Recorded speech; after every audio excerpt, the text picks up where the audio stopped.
Since the first Matrix film premiered in 1999, millions of black people worldwide have often said that they felt that first film covertly told a story of what the white society has done to black people.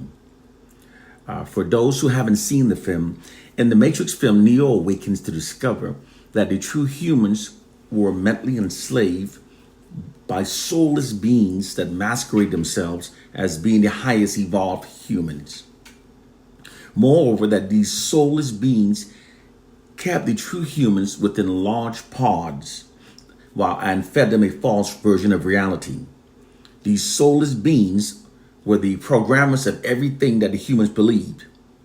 They perpetually kept the humans trapped within a false reality that allowed them to exploit them without any resistance.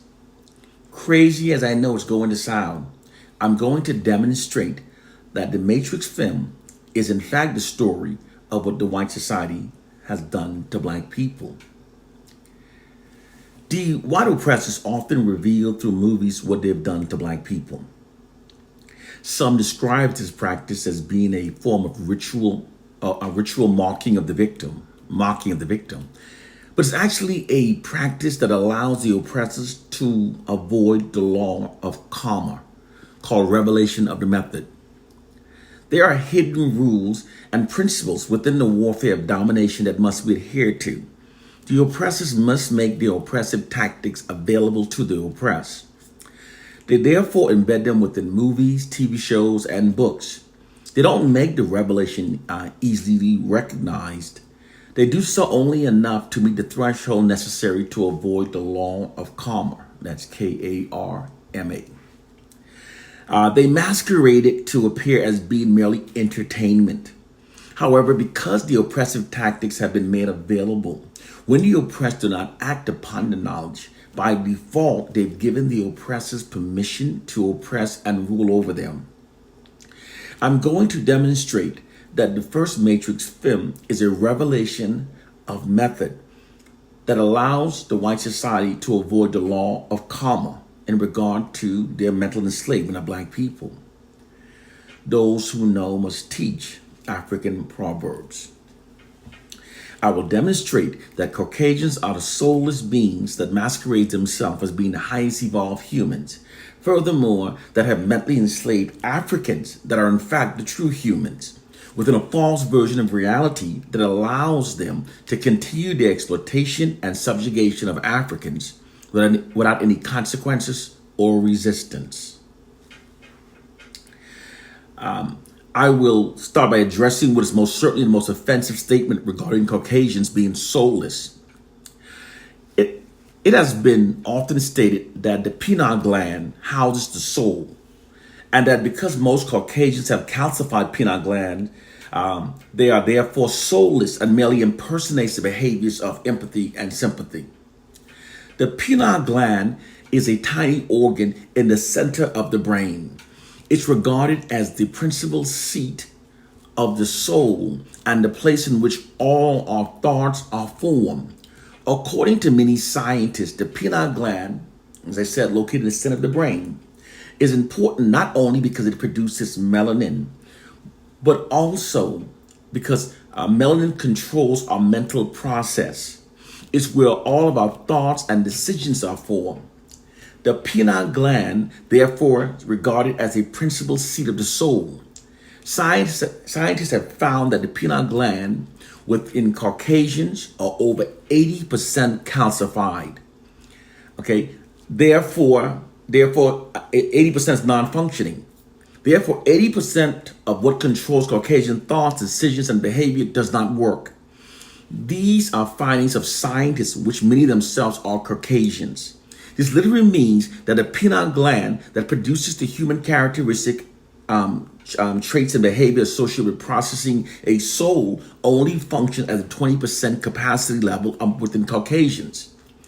This scientific finding correlates with the collective barbaric and immoral behaviors demonstrated by Caucasians throughout history. Throughout history, they've demonstrated a predisposition for brutal racism that is matched only by their proclivity for deceit, greed, and hunger for power. They alone are the most arrogant and the race most predisposed to racism. All other races have been made their enemies or their victims.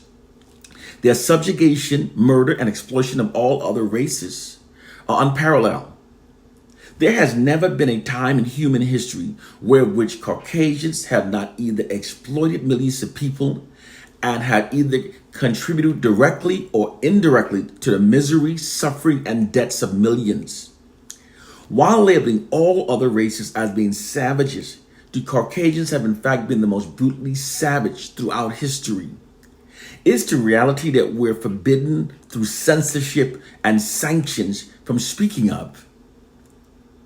When observing the correlation between the scientific finding of the calcified pineal gland within Caucasian and their horrendous habitual behaviors throughout history, have forced scientists to ask the legitimate question: does Caucasians actually have a soul, and are they merely impersonating the behavior of sympathy and empathy? It has also been scientifically proven that Caucasians are not African albino Homo sapiens, as they've misled millions to believe. Although Caucasians' phenotype, their physical characteristic, is closer to prime apes of the Neanderthals of ancient Europe than they presently do with the melanated Africans, they've totally separated themselves from the Neanderthals and have attached themselves onto we Africans. They did so by creating the false pseudoscience claiming that they're African albinos that turn white due to migrating to the colder climate of Europe, an alleged form of cold weather albinism. Their narcissistic and racist tendencies resulted in them taking it even a step further by adding the claim that they are the highest evolved Homo sapiens and that we Africans are the lowest evolved. They subliminally convey this message by placing their racial group at the highest end of their Darwinian evolutionary chart, while placing the darkest skinned at the lowest end. This conveys the myth that they are superior and we are the lowest. However, according to two recent studies published in a journal Nature that looks at the DNA fossil hidden in the modern human genome, DNA analysis have scientifically proven that Caucasians are not African albinos, but have instead inherited their skin color and animalistic long hair from the Neanderthal DNA. These same studies also found that Africans are the only pure humans, the true humans, and Africans are not even included on the Darwin evolutionary chart. The chart doesn't even include us. Unlike Caucasians that evolved from lower primates, Africans have always been Homo sapien.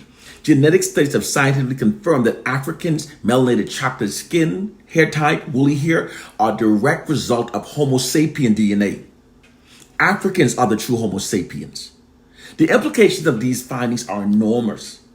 This means that Caucasians are literally Neanderthals that masquerade themselves as being African albinos.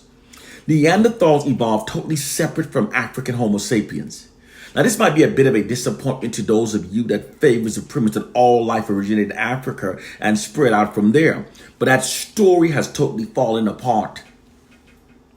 Furthermore, that premise has always negated the fact that when the early African Homo sapiens traveled into Europe, that they encountered thousands of white-skinned Neanderthals already living in Europe. Neanderthals that had already been living in Europe for 80,000 years, according to studies. However, although Caucasians share more physical characteristics with those Neanderthals of Europe than they presently do with we Africans, they've totally separated themselves from the Neanderthals, their ancestors, and falsely attached themselves onto we Africans. They did so in order to falsely give themselves a Homo sapien origin. Whenever those who obviously despises us so uncharacteristically turns around and makes the claim that they came from us, doing so always somehow benefits themselves. However, DNA analysis has scientifically proven that we Africans are the true Homo sapiens and the Caucasians are Neanderthals, totally separate species. Because Caucasians' phenotype is closer to primates, they created a false pseudoscience claim that we Africans are closer to apes. They did so to protect their own insecurities upon us, to project their insecurities upon us. Now, I have just demonstrated that Caucasians are the soulless beings that masquerade themselves as being the highest evolved humans, and that Africans are the true humans. Now I will demonstrate the real matrix systems by which these soulless beings have mentally enslaved the true African humans in ways that allow them to continue the exploitation and subjugation of Africans without any consequences or resistance. The Matrix film depictions of the true humans being kept within large pods, being fed a virtual reality by these soulless beings, is totally science fiction. The real Matrix is a false, illusory worldview grafted upon us from birth through the white society's monopoly over information that we systematically receive. Because the white society controls the information that we receive, this allows them to control what we believe. The white society controls what we believe about ourselves, what we believe about the world, and they even control our perception of reality itself. Controlling the perception of reality is not as difficult as it may sound. Public perception of reality is shaped by the narratives that are repetitively fed into our society. Whoever writes the narratives that are fed into our society can shape the public perception of reality the way they want it to be seen.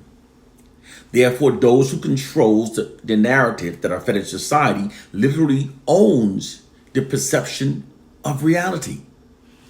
Because the white ruling class controls all of the narratives that are fed into a society, they systematically feed false narratives into a society that shapes the perception of reality in ways the way they want it to be seen. And these ways always serve the system of white supremacy. So they control our perception of reality. The social engineering science tactic is known as a perception management system. Perception management is a propaganda technique that involves altering the public perception of reality to suit the objective of the ruling class. It's a well-proven system that is an essential part of modern information warfare. Perception management systems are presently being used to create and sustain false assumptions and societal norms within our society that aids in maintaining white social dominance over black people. These perception management systems shapes the minds of black people, shapes our perception of reality in ways that serves and protects the white society. There are also 4 ways to effectively manipulate the human mind: by what we're taught, by what we see, by what we hear, and through repetition. Because the white ruling class controls the education we're taught, the media images we see, and the societal narrative that we repetitively hear, they've exploited these combined factors as well to create an elaborate psychological prison for the minds of black people. A psychological prison that allows them to continue their subjugation, control, and exploitation of black people without any black resistance. This is the real black matrix. It's the true reason why many black people are now self-loathing, perceive ourselves as being our own worst enemies, self-identify ourselves as niggers, and defends and reveres Caucasians in spite of a brutal history to the contrary. The white society indoctrinated thoughts into the minds of black people that makes us think in ways that serve the white society. It's a psychological prison for our minds. The human mind is like a computer. No matter how efficient it may be, its reliability is only as great as the information fed into it. If it's possible to control the input into the human mind, then no matter how intelligent a person may be, or people may be, it's entirely possible to control what he or she or they will believe. All you have to do is keep giving them certain information every so often, and you could persuade an entire generation towards an implied objective. This is what the white society has done through their monopoly over information that's fed into the minds of black people. The African slaves of the 21st century are those who are unable to unlearn the mental enslaving lies from the white society that have been indoctrinated into their minds. Black people, it's time to wake up. We must always question our perception of reality and all information that we receive. when it's been exclusively controlled by the white society. Because whenever our perception of reality, our perception of ourselves, our perception of the world around us is controlled exclusively by history's proven most notoriously racist, deceitful, and most narcissistic group of people, they will always distort all facts and our perceptions in ways that exalts them, marginalizes us, and then mentally enslaves us. It's the racist people they inherently are. It's the way they've always been. It's the only way they know how to be.